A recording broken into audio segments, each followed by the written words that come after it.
Hey Kev, let's follow this trail over here. This looks like there might be something waiting down there. All right. Hey, wait a minute. Do you hear that? Yeah, I thought it was just me. What the heck is that? I don't know what that is. Whoa, do you smell that too? That's unbelievable. Hey, look. What the? Hey, look, those branches are moving over there. What the heck is that? Holy cow, is that what I think it is? Look at that thing. Oh my God. It's a freaking Sasquatch.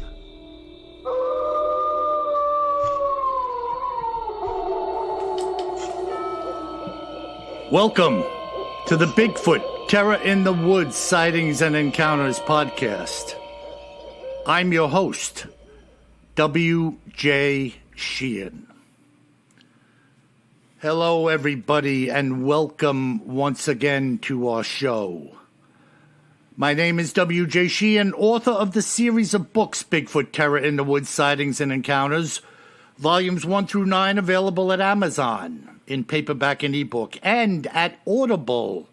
If you like the audio gig, volumes 1 through 8 are there for your listening pleasure. I trust you all had a good new year. And now, as we continue in this new year, may I introduce you to my brother and co-host, KJ Sheehan. Kev, how are you? I'm doing great. Welcome to Season 4. Hard to believe. Season 4. Mm-hmm. Yes, well, you know, march onward we will. Absolutely. But Happy New Year, everyone. I know we probably said that last time, but we'll say it again. Welcome to 2022. Yeah, may it be better than the last couple. Yep, like every year. Yeah, that's my sincere prayer, boy. We've been through some rough rumbles lately. Yep. And I want to encourage everybody to keep praying for my wife, Paula. And I appreciate the well wishes and the emails in regards to many of our listeners who have contacted me and said, you know, we're in your corner, Bill. Know that we're out there. And I know you are. And we're here for you. And as always, we intend to put our best foot forward with our podcast. How does that sound, Kev? Very good, very good. Sounds like a plan. We got to have a plan. There's got to be some type of plan. Yeah, well, we'll try not to let them down. So what do we have this evening in our Cryptids and Other Oddities segment? Yeah, so tonight, Bill, we're going to talk about a creature that I was not familiar with until I started doing the research, although I have spent a lot of time in the woods where this creature is said to exist. And it's known as the woods devil. Nice. Have you heard of this beast? You've been in the woods? I haven't, but you've been in the woods where the woods devil lives? Well, yeah. So this creature has been seen in and around this area that I'm going to tell you about since the 1930s. There's accounts of encounters with this creature. And the area that we're talking about is Coos County, New Hampshire. So C-O-O-S County, New Hampshire. All right. And Coos County is the northernmost county in New Hampshire and the largest county in New Hampshire, although the least inhabited county, other than the woods devil, of course. Right, yeah. I was going to say, once you get up to real northern New Hampshire, there's not too much going on there but the woods and the creatures in the woods. Well, that's it. So the southernmost point, basically, in this county is Mount Washington. And then the northernmost point is the border with Canada. And the easternmost point is the border with Maine. So it's basically that tip of the state of New Hampshire. Yeah, and hundreds of thousands of miles of real estate for anything and everything to make its abode. A lot of square miles, and I know I've been up there right around the, right across the street from the Mount Washington Inn, and I've seen huge moose just cruising around in the daytime. So you don't even have to go off the beaten path to see some big creatures there. Yeah, and those bad boys can come after you as well, so watch your step. Yeah, no, we give them a lot of room. Yeah. They look like these big, loping, innocent things, but they'll kill you.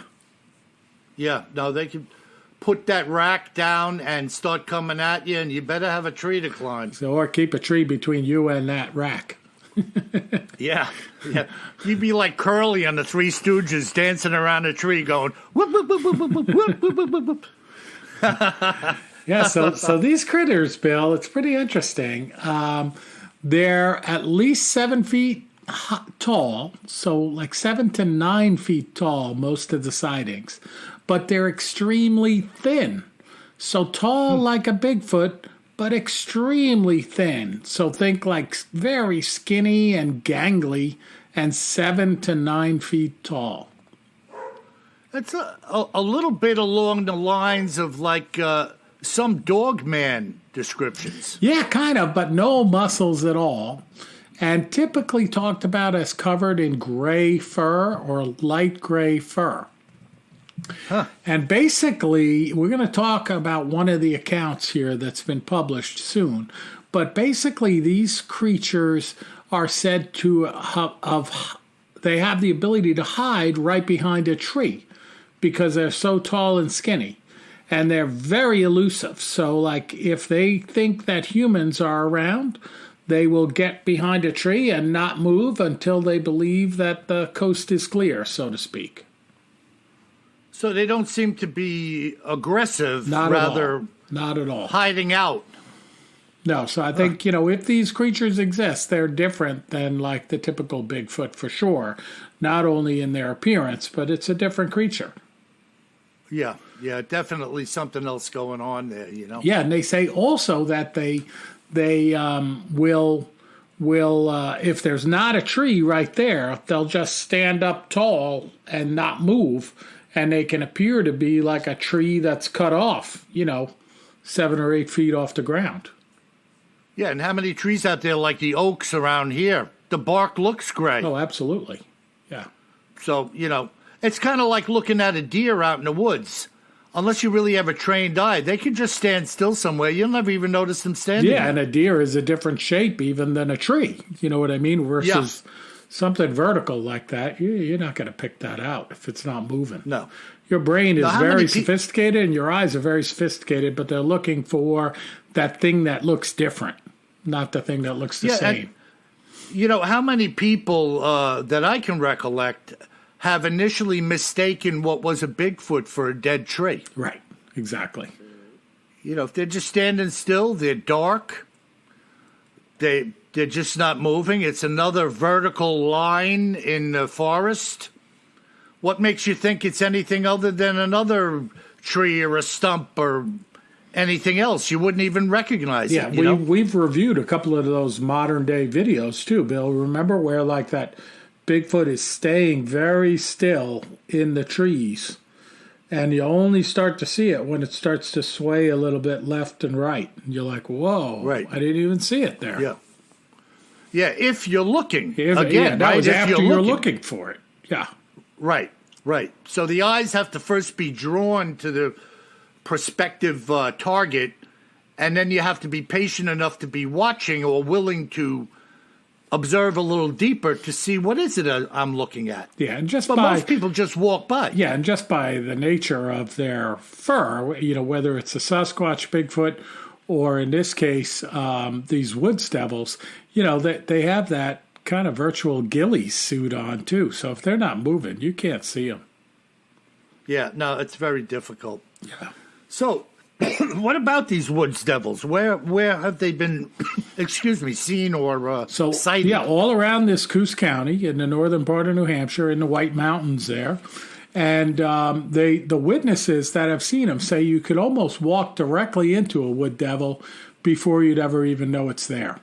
Because they're so slender and they're gray hairy covering allows them to basically hide in plain sight by standing either behind a tree trunk or next to a tree trunk or acting like they are a tree trunk. Yeah, it reminds me of like walking up on a rabbit, Kev, how they'll stay and still. stay and stay. Yeah. And then when you reach that certain point where the commitment is no longer there to stay, they jump.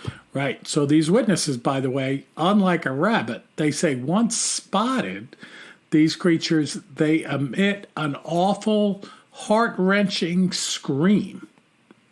Wow. So you're like, oh, I think I see something, and you move closer to it, and then it knows it's spotted, and it like screams at you. Can you imagine? I can't. That'll make you freaking fall like you're dead on the spot. Jeez. No doubt about it. I mean, you don't know what to do at that point, right? You're just like slapped in the face. Yep. Wow. So one of the recent sightings, fairly recent sightings, comes from a gentleman named Will. And he shared it on a website in the Northeast called Phantoms and Monsters. And he's an amateur photographer, and he lives up in Northern New Hampshire. And, he says he loves to get outside and do outdoors photography. And certainly there's a lot to take pictures of up there in the White Mountains in Northern New Hampshire. So he said it was in the fall time of the year. And he had seen several moose along the Pontook Reservoir, so he decided to try to get a few photographs of the moose. And he says that he parked off of Berlin Road and walked into the woods east of the dam there, and he walked about 1,000 feet or so. It was super dense, and the light was low, and he decided to get closer to the lake where he could pick up some better lighting, basically get out of the tree cover. And he says as he turned north, he heard a crackling sound behind him. He turned and said that he saw nothing. Started walking towards the area that the sound came from, and he hadn't walked far when he says he saw something tall and thin dart from behind a sugar maple tree and quickly disappear. He said he stood for a minute again, and this thing came from behind a large maple tree, then vanished again. He said he tried to get a photograph of it, but the darn thing was so fast and nothing ever showed up in the photos. And he didn't see it anymore that day. Huh. Yeah. And that is really strange. Really strange. But you can imagine it, right? Like you're there, you hear something, sticks cracking behind you, you turn around to walk back, and then you see something, and it like darts to the left and disappears, almost like a predator-like creature, from the Schwarzenegger movie, right? Now, you think he meant disappeared as in vanished? Or No, just I think, could be behind another tree, right? Because remember, he's in the woods that's so dense that he doesn't have much lighting. Right. So I've been in those woods as recently as this summer, and they're dense. Yeah, so this thing could have just been open to the eye for a moment and then reconcealed behind some other tree or trees. I mean, there could be a huge bear there, 10 yards as the crow flies from you, and you might not see it. Yeah, that's the whole thing, People think that everything is like an open book. No. We've spoken about this before. Why didn't they just do that? Why didn't you do that? It's not always the way it presents itself. Right. What you think should happen is not necessarily what happens when you're in the moment yourself. Yep. And this guy, Will, he describes it. He says it was about 7 feet tall, and it had thick fur or hair. And he said it's much thinner than a normal man that would be that height, which is interesting because somebody who's 7 feet tall would be pretty skinny as well, right? Typically. Mm-hmm. But he said it's much thinner than a normal man that's 7 feet tall. So really skinny. And he said it was very fast and very nimble. And he said, I didn't hear any sound other than the footsteps making the twigs crackle, even though it was moving very quickly.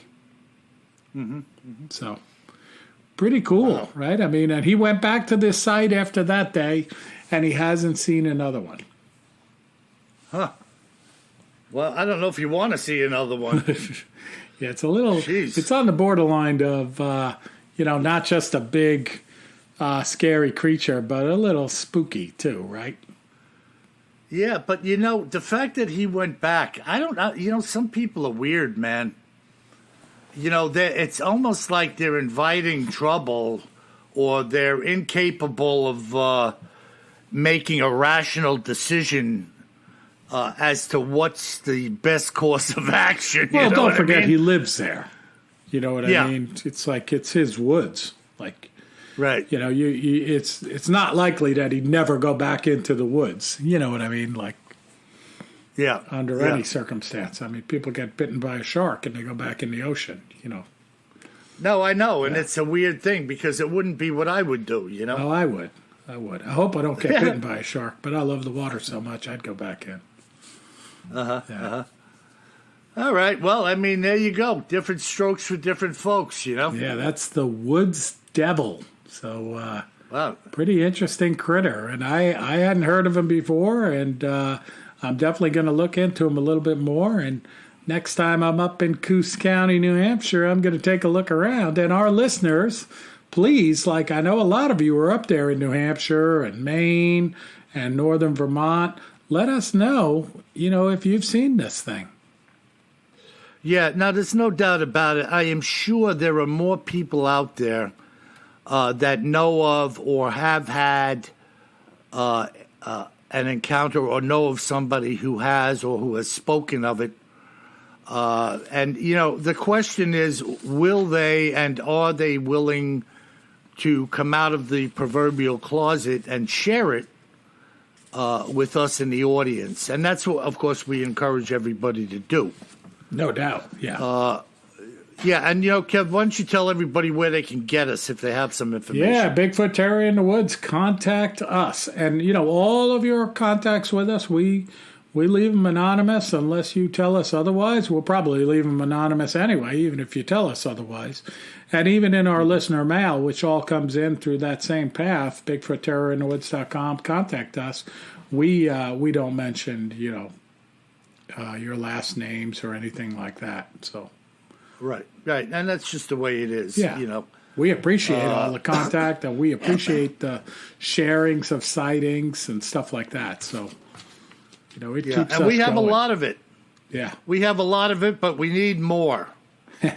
So we have plenty of people who have stepped out of the boat, shared information with us, and people I've spoken to, and but there's so many more of you out there that we know have seen and heard and experienced things, and we encourage you to do the same in reaching out to us and to our audience. So that's pretty cool, Kev. That's another freaking creepy creature. Yeah, again, sightings since the 1930s. So, pretty interesting stuff. And again, who knows what was around before that? Oh, yeah. Yeah. That's like the first quote on record that you were able to come across, but there was probably many, many more before that there's just no record of. Yeah, and you've been up there, Bill, right, to Mount Washington and the Cog Railway and that? Yeah, and that is that becomes increasingly desolate as you move in different directions from that point northward. Oh, yeah. And, of course, when you start talking about the area bordering Maine, I mean, we've spoke before how Maine has so few people compared to the square miles of the state. Oh, yeah, absolutely.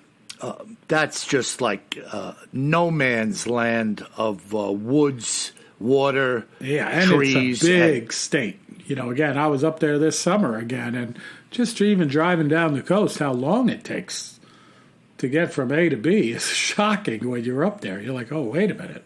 That's going to take 6 hours? Okay. Yeah. It's just tremendous. So it's never shocking to me when people, let me just say this. I opened up a folder I had been sent many months ago by a listener who lives out in Washington. This guy was a logger in Washington State and Alaska. And he had sent me some pictures of his logging crew at various locations in Alaska and in Washington. And, when you see these pictures and like where these guys were, it is not hard to believe at all why they would see something and you have not. Oh, no doubt about it. Especially if you're a logger, for example, and you're disturbing the environment, right? Like, yeah, you're going to see more stuff. I mean, it's going to be running from you a lot, but you will see it. Well, some of these creatures seem to have a affinity, and not a good one, towards people that are disturbing the environment. And we spoke about that recently with that Portlock place. Those people were coming in and clearing the woods, making their little town, catching the fish, had some noisy machinery going on, probably some saws, gunfire hunting in the woods. And then all of a sudden the tables were turned against them. So again, I think some of these creatures are none too happy about man's infiltration into their environment, while others may seemingly walk away. Some others are on the attack. And I think that's what we're seeing in many of these violent encounters, missing persons, et cetera, et cetera. So there's definitely more to this mystery than meets the eye.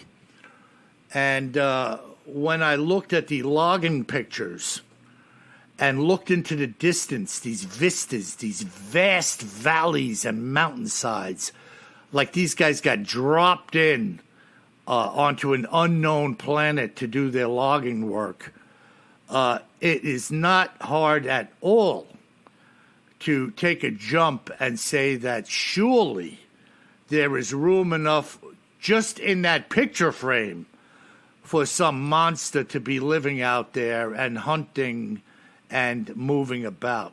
So that's crazy. No doubt about it. Wow. Cool, Bill. Well, so that's our cryptids in the news and other oddities with the Woods Devil. What do you have tonight in terms of an account for us? Well, this remarkable sighting was shared with me by Val Strentskiev, a Ukraine rancher of dairy cows and horses. Whoa. Yeah, so here once again, we're United States guys. I'm a New Yorker. You're a North Carolinian now. We've got listeners in every state in North America and Canada, every province. When we think of dairy cows and horses, what states come to mind, Kev? What do you think? I mean, I'm thinking like Montana. Yeah, well, certainly. Horses, Wyoming, right. Texas. Yeah. Dairy cows are all over the place. Yeah. Oh, yeah. No, I get it. But what I'm trying to say is when we talk about somebody in the Ukraine, well, guess what? They have needs of these things also. Oh, yeah. And so here is Val.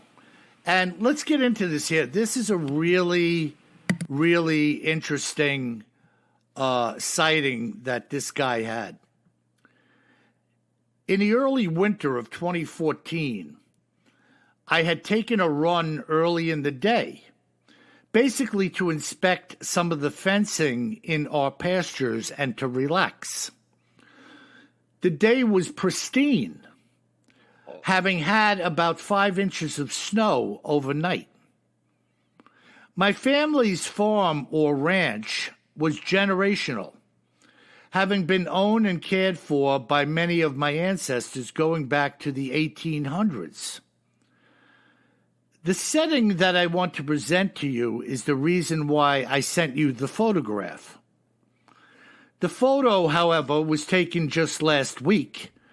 The photo, however, was taken just last week while sitting in the exact same spot where the sighting had occurred years earlier. The snow had ceased about 5 a.m. Having finished my morning meal, I set out in my truck heading for the back of our property, which consists of about 675 acres, most of which is rolling pasture land divided into individual grazing pastures by what you would call split rail fences.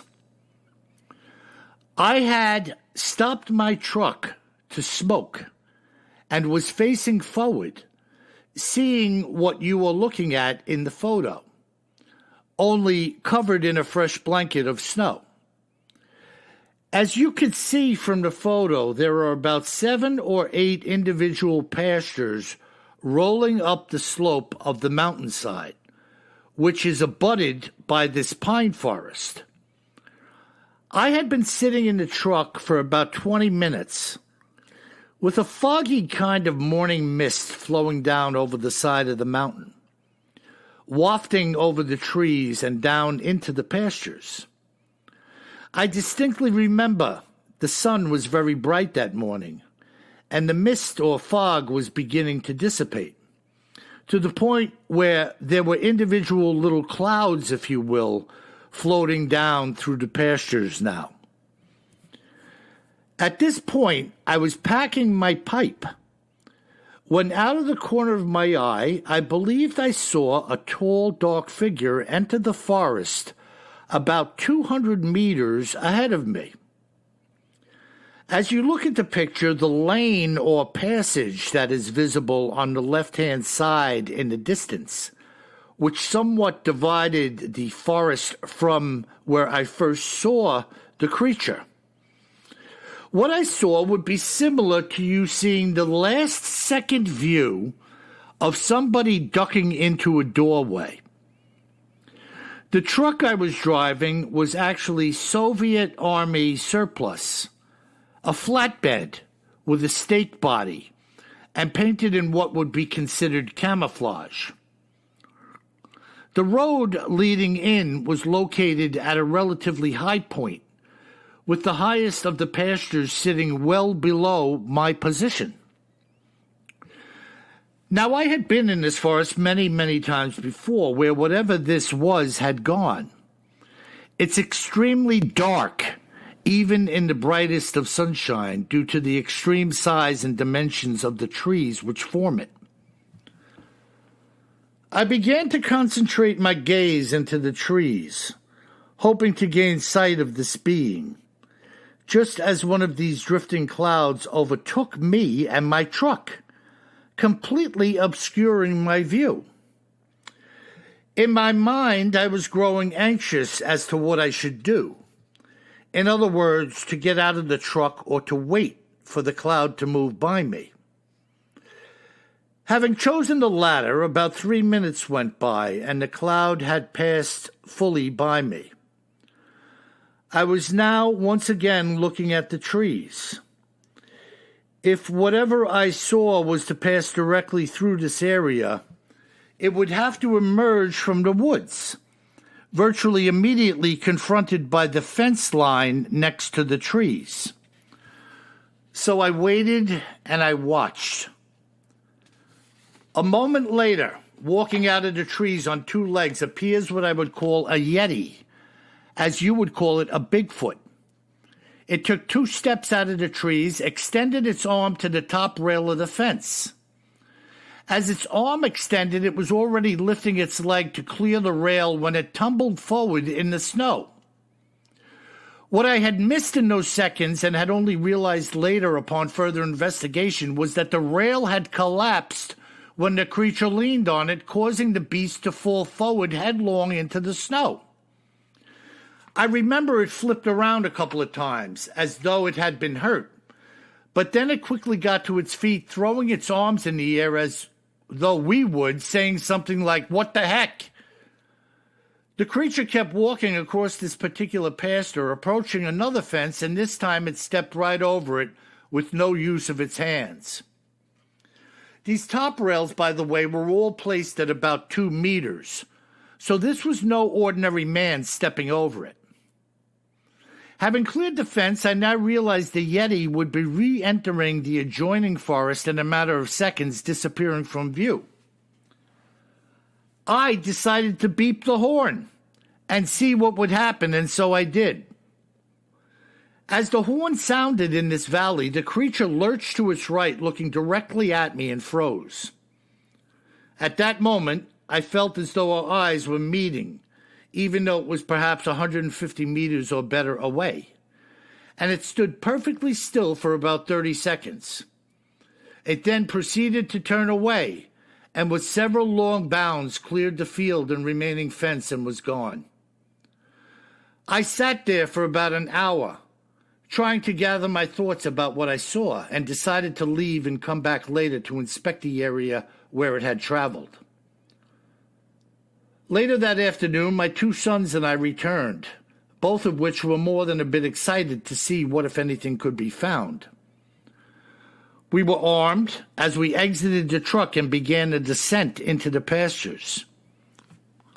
We approached the fence where the rail gave way, and upon close inspection, the timber was not decayed at all, but rather had been snapped by the force or the weight of this beast. The wood was firm and strong, with none of our group being able to damage it in any way. There were huge impressions in the snow, laid down in a straight and uniform pattern, appearing to be like that of a deformed human foot. I say this because the toes were spread out in a weird way as compared to, say, our own, albeit this creature was in no way limping or walking in a way indicating it was lame.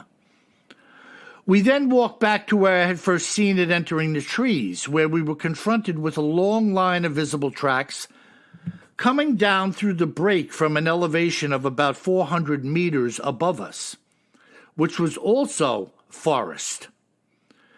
Now following its path through the trees and back to the fence, we came upon several branches which had been snapped off freshly at a height of about 3 meters. Evidently having been done by this creature also.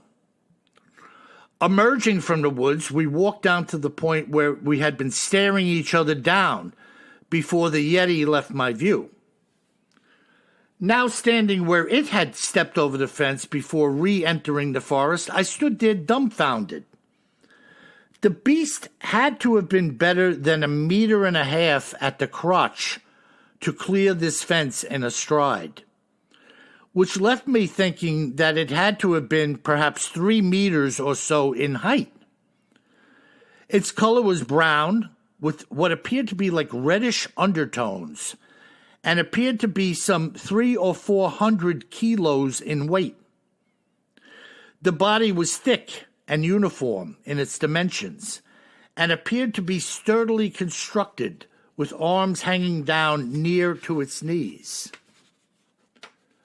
My sons and I measured the distance between its steps, being greater than 2.5 meters, and those measured when it had begun its hasty exit closer to 4 meters.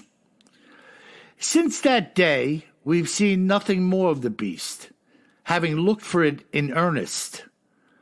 There was never a mention of this creature in my family from the time they had settled here to this day. Neither had any of the neighboring properties owners commented on such a thing being seen. What do you think of that, Kev? Great to hear from the Ukraine. And not about the Russians invading. Yeah, well, you know, these people live in rural areas, as do many people across the United States. simple people living simple lives. We're not talking about downtown Manhattan. Raising animals, doing what they do to create some commerce for themselves, and probably a lot of bartering and more old school living, I would presume. Yeah, and I wouldn't even say simple people living simple lives. I mean, it's simple from our perspective, but it's complex when you're a part of it. I mean, that's right. Very tough to make a living ranching or farming, and a lot of variables. Many more variables than we face in our day-to-day lives. Right, and my stand. I always look at things from the perspective of somebody living in suburbia. Many of the people around here wouldn't even consider the existence of a Bigfoot creature because there's no gigantic tracts of wilderness around here. We're surrounded by water, and here you have these folks out in the Ukraine. He's got pasture land, woods, an old surplus army truck. It's definitely a different life. Yeah, 100%. He has 100%. Yeah, he has this.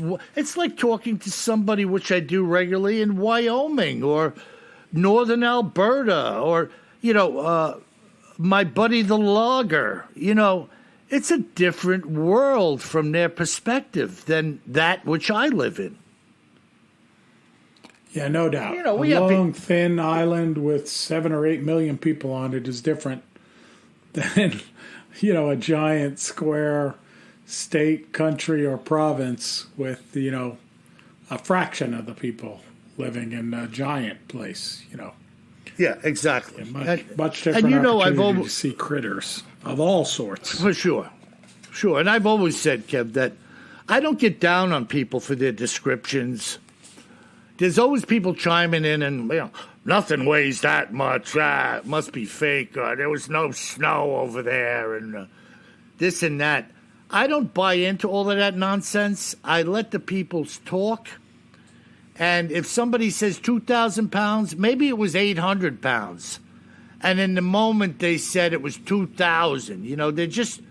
They're speaking of something that they can't really measure. It's not tangible to them. Maybe there's an air of excitement. Yeah. Speaking of 2,000 pounds, the Apaches are coming over if you hear them. Oh, yeah. Oh, I hear it. Yeah, it's a I hear it. But it's like we've said before, Bill. It's all the perspective. If you're not regularly seeing things that are 8 feet tall and 4 feet across at the shoulders, how do you know how much they weigh? I don't know. You don't. Yeah, you don't. It's just a crapshoot. Yeah. Like if you told me you saw something that was 8 feet tall in the woods and it was 10 feet tall, what do I care? No, but we can only guess at how much people weigh when we see them because we know how much we weigh, we know how much our children weigh, maybe our partner weighs, our brother or sister weighs. So we have different perspective. We can say, oh, they look about like Bill, and Bill weighs X, so they probably weigh X also. But when you see something that's 9 feet tall, unless you have a brother or a sister or a spouse that's 9 feet tall, you can't really put a good estimate out there. Or you can put a good estimate out there, but we don't know how accurate it is. Yeah. Yeah, and so I always try to take things with a grain of salt. I'm not hypercritical of the accounts and recollections of minutia. But you are critical of the shaky video footage, Bill. Yeah, right. Not me, man, because I'll tell you right now, if I was up close and personal on that, I don't think I'd be taking any video. Yeah, no, and that's the honest truth, because I don't fault anybody for getting their boots moving and getting the heck out of there. Yeah. Because you could be lunch, man, or you could be dead. No doubt about it. Not everything runs away from you like that woods devil you were talking about, or screams at you and runs away, Boy, oh boy, man. That is correct. I was fascinated by this account and the follow-up through the property. How about when they came up on that top rail? Oh, yeah. And realized this was not a rotten timber. It was strong, and it just broke it. Yeah. So, if I look at a post and rail fence around here, like put in for landscaping, if I walk up on that, those posts, what are they generally made out of? Like cedar, right? Usually cedar so they don't rust away, Not rust away, rot away. away. You know what I mean? Yeah. And I mean, they're typically maybe 5 or 6 inches in diameter? Yeah. I mean, and heavy. Like if I leaned on that, I'm in no way, shape, or form going to break it. Yeah, no. I could probably jump up and down on it if I could they don't keep my break. balance. When they're in good shape, they're not breaking. Yeah, so if you think of something that would have the force or the leverage to snap that, it would have to be substantial. No doubt about it, Agree. Wow. Oh, that's crazy, man. So there you have it. Good. Great account. Great account. Yeah. Yep, the Yeti from Ukraine. And I love to hear the accounts from all over the world. It's fantastic. Yeah. And we encourage people, again, chime in with us. If you've seen something, say something. And that's all we could say. No doubt. We can't make you, but we want you to. No doubt. All right, let's Kevin. go to our listener mail. We got some great letters this week. Thank you for keeping them coming in. So like we say, if you see something, say something. Or if you just want to share something, say something. So our first letter, Bill, comes in from Jose in Puerto Rico, where it's probably nice and warm as it's below freezing here in North Carolina today. Yeah. Yeah. We're a little spoiled here, rough. folks. It's like chilly, but not as chilly as if you live up north. Oh, yeah. But Jose writes, Hola, boys. Really enjoy the podcast. Wanted to check in to see what you guys think of the chupacabra. Not sure if you've covered this critter already, as I'm still catching up on the 100+ podcasts that you guys have recorded. Keep up the great work, Jose. Excellent. So what do you think of that chupacabra, Bill? Evil creature? Well, I believe it. I believe again it's some nasty little creature. Now we don't know much about it. We know there's been reports, and we know there's been naysayers, just like everything else we run across. But what puts fang holes in the neck of a creature and drains its blood out? Yep. I don't know. It's kind of a weird thing, Yeah, and we have covered that one, Jose. You'll get to it. In our episodes, but we may cover it again, too, because it is a mysterious beast, and it's seen all over the place, not just in Puerto Rico, but all across Latin America, and in other parts of the world, too. Yeah, and, again, we're confronted with the fact that what do these folks have to gain by being interviewed or talking about, their chickens and their animals being ravaged or taking a couple of pictures of what they found? Right. There's no monetary reward or gain for it. They just kind of talk about it, and then word through the grapevine gets to somebody who comes over and wants to do an interview. Yeah, I mean, they're generally just regular people that have never talked to anybody about anything like this before.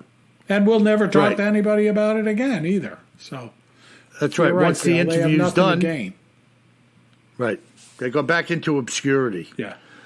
But this has happened many times, and in different locations. There's been reports of the chupacabra in the southern United States, and really in similar fashion, animals being dispatched or fowl being dispatched in the same way. Yep. They're not being shredded. They're not being chewed apart where the body is ripped open.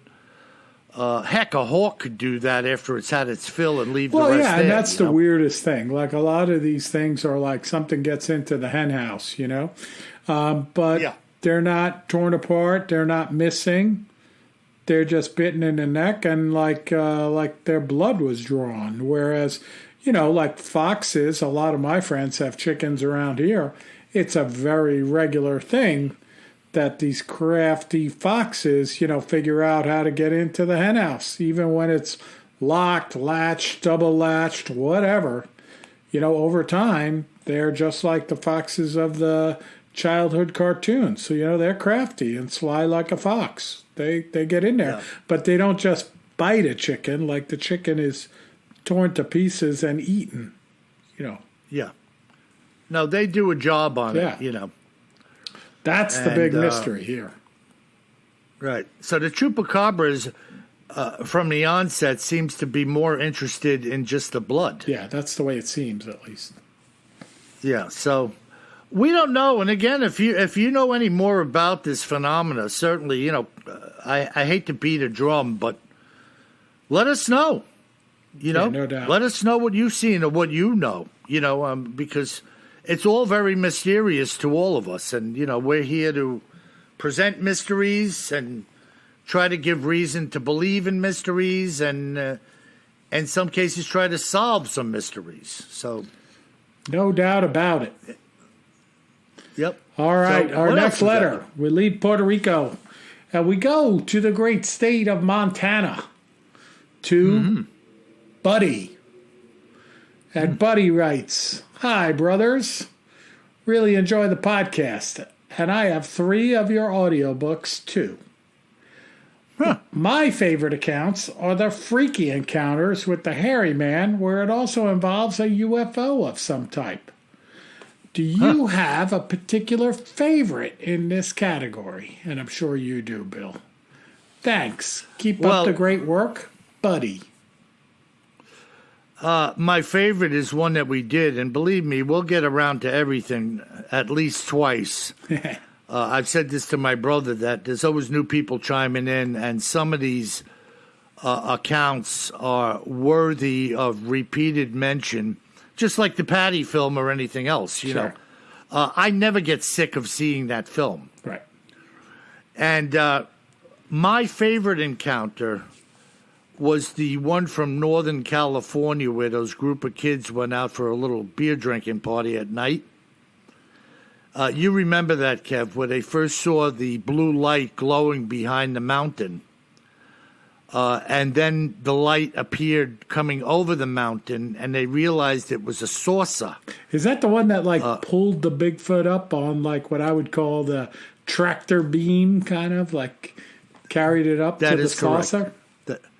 That is correct. Yeah, because that's the one I was thinking of when I read this note from Buddy. I was like, man, that freaky deaky one where that Bigfoot is being sucked up into the sky on this beam of light into this flying saucer. Doesn't get freakier than that to me. No, and how it began, it was all very gradual. Yeah. They saw the illumination, then they saw the disc, then it seemed to be moving down the mountain towards their position, but it was a great distance. Oh, yeah. Then they saw what they described as beams or spotlights circling around underneath it, like it was scouring, like it was searching. Yep. Then they saw a singular beam come down and some type of specks. Again, this is a great distance. So what they saw was specks coming down into this beam and another speck being drawn up into the beam. And then, of course, the rest of the account was when this thing got closer and closer and closer, what was drawn up into the beam as it got closer was a Bigfoot. So your guess is as good as mine as to what was going on there or what the involvement was. I have no idea, but there have certainly been many accounts of orbs, mysterious lights, UFOs, Bigfoots coming in and out of existence. This is like high strangeness, folks. This is not this is not a walk in the park by any means. This is some real weird stuff going on. And all we can do is look at it with our mouths agape and our eyes wide open like, what? Yeah, and buddy, basically, you're not the only one that thinks this stuff is freaky deaky. Yeah. Super cool. Yeah. Yep, absolutely. Good to hear from him, Kev. Super cool stuff. All right. And our last note from the night is from Patrick from Missouri. And this one's a little bit longer, but Patrick's actually sharing a Bigfoot experience that he had back in 2016. Okay. So this is in the fall, October of 2016. Patrick writes that he was bow hunting in his deer blind outside of St. Clair, Missouri, just off the Merrimack River. He said times were tough. He'd just gotten laid off, and his older sister, whose land he was hunting on, had just lost her job, and her husband was disabled, so there was little money. Wow. He says, I was hunting for food to feed us. I'd been scouting for several weeks, and I'd been seeing deer every day. For about a week prior, I had noticed the deer had seemed to disappear. I thought they had gone into an early rut, and the bucks were chasing the does at night and running them ragged. Since this was a matter of having food or nothing to eat because of our situations, I had asked my sister if she minded if I did a night hunt just to see what I could see, and she agreed. Also, just off the river, there was a cave I like to explore, and I'm not sure if it has anything to do with the story, but earlier that day, I had been at the cave and hiked directly back to my blind for the hunt. I settled in for my afternoon hunt. It was very quiet in the woods that afternoon. My blind was right on the edge of the woods, completely enclosed except for a small opening facing the field that I could shoot an arrow from. As it got dark, I dozed off, probably around 8 p.m. I was sound asleep, having a dream, and actually drooling down my chin when I was awakened. Mind you, I'd been hunting these woods since I was able to go in them by myself at the age of 8. It was 2 a.m. when I heard it, and it was so loud that I could feel it in my body.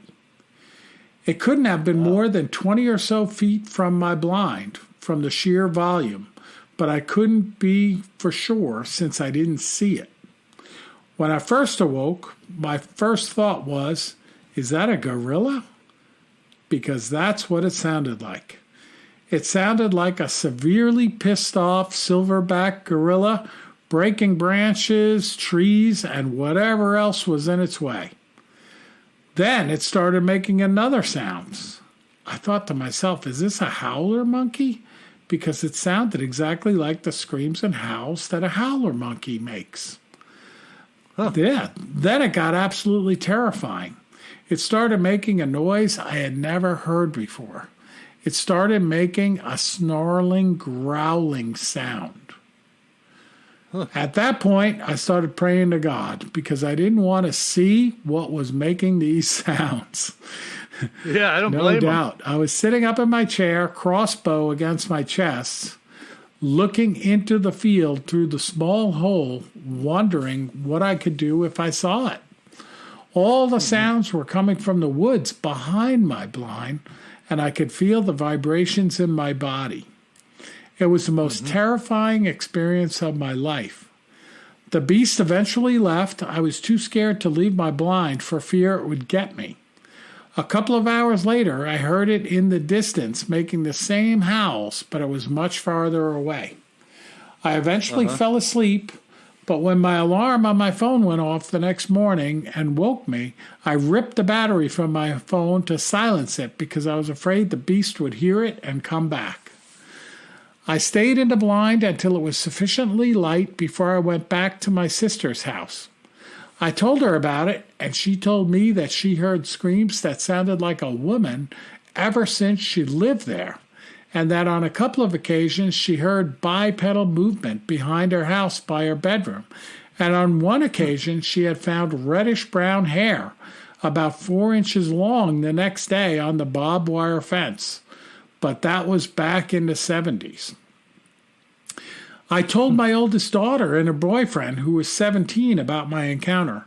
Her boyfriend proceeded to tell me that his father and a friend of his were looking at some property he was thinking about farming that was about a mile away from where my incident occurred and about a year earlier. And he said his father, that it was about dusk, and he described the same exact sounds that I heard on that night.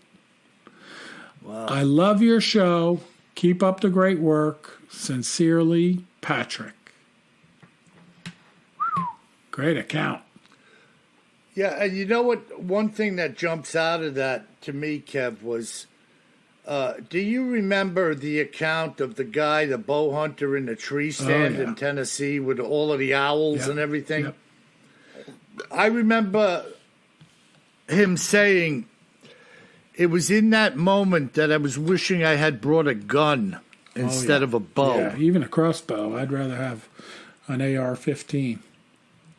Yeah, because don't forget, once you launch that arrow, whatever happens, happens, and you still have to be able to stop shaking and get another one in there, you know. Yeah. I don't know how.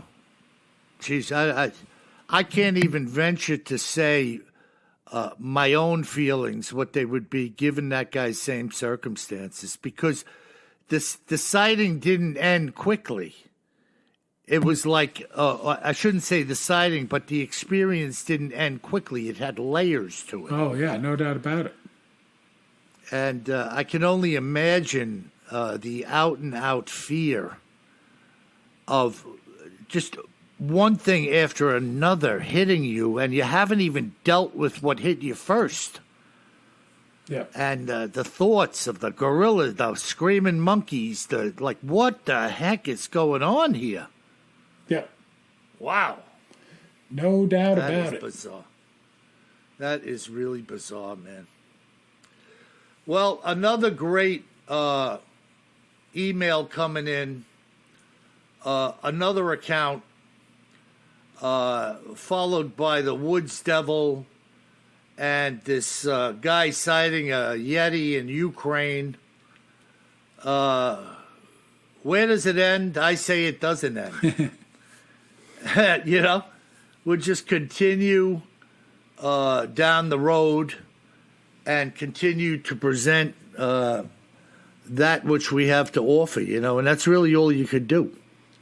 No doubt about it. We need that input from all of you. Keep it coming. It fuels us. Yeah. I know we get lots of email saying we help you, but your feedback helps us too. And by the way, folks, we have a tremendous, great feedback with those 5-star reviews. And those 5-star reviews on your favorite podcast player, that is virtually the only means of us being able to attract new listeners to the podcast.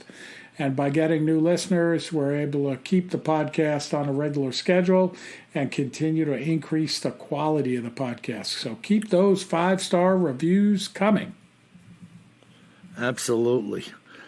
And great report today, Kev, with that Woods Devil from Coos County, New Hampshire. And by the way, folks, if you should find yourself walking through the woods in Coos County, or anywhere else for that matter, you better take my advice and remember just one thing. Always carry more gun than you think you're going to need. Sleep tight.